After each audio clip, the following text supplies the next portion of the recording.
You are listening to the audio production of The Intentional Year, Simple Rhythms for Finding Freedom, Peace, and Purpose by Holly and Glenn Packiam, published by Nav Press in alliance with Tyndall House Publishers. This book is read by the authors. To our parents, Bill and Roxanne, and David and Carmen, for all the big and small ways you intentionally love us.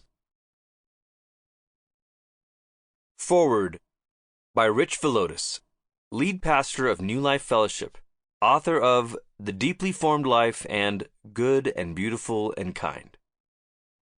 Have you ever thought, I need a plan, a good, simple plan to deepen my faith?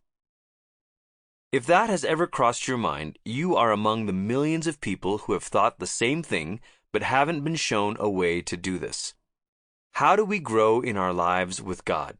How can we better integrate our faith into the mundane ordinariness of life? How can our faith form in us the kind of character we truly long for?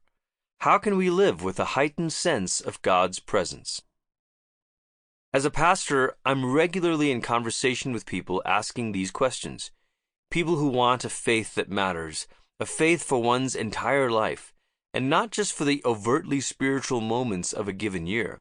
But cultivating this kind of faith can feel daunting. Where do I begin? What should I focus on? Is there a simple way to begin the journey or to deepen what I've already been doing?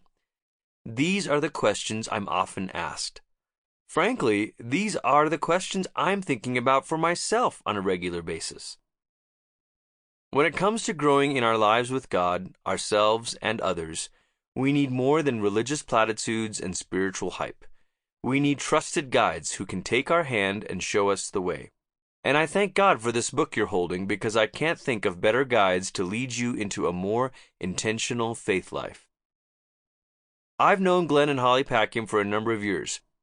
We have shared many a meal together. We have spent numerous hours in conversation about faith and life. In the years I've known them, I've been inspired by the depth of love they share and the breadth of insight they carry. As you will soon read in this book, Holly and Glenn have cultivated an intentional annual rhythm for many years that has established a strong foundation for their marriage. But you need to know something before you turn this page. This is not simply a book for marrieds. This is a book for everyone, at all stages of faith. As I read through this book, I was blown away by how much ground they cover in such little space. This is a book you can read rather quickly. And at the same time, it's a book that you will want to return to for years to come. Glenn and Holly offer beautiful theology, accessible spiritual practices, and a refreshing honesty that will put you at ease. Instead of wanting to try harder, you'll walk away with a longing to order your life in a way that bears good fruit. The life God has for you far exceeds anything you can imagine. But here's the thing. It won't happen without intentionality. You can't autopilot yourself into transformation. The life you long for won't emerge by accident. You need a plan. And I can't think of a better place to start than here.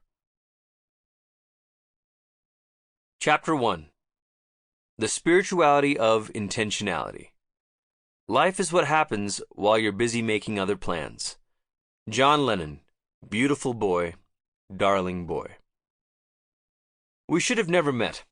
A farm girl from Iowa and a pastor's kid from Malaysia.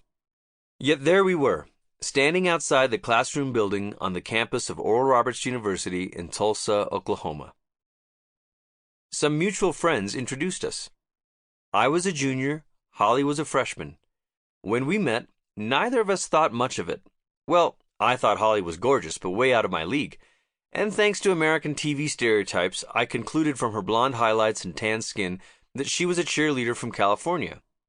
She, I can only guess, must have looked at me with my closely cropped hair, gold-rimmed glasses, and Argyle before Argyle was cool again sweater, and thought I was a sweet, nerdy foreign student.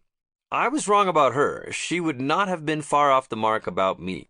But here we are, some 20 years into marriage, grateful for the providence of God in guiding us to each other. Providence, though, is a funny word. Some people use providence as a synonym for fate, a destiny written in the stars. Christians usually think of providence as the sovereign. Sample complete. Ready to continue?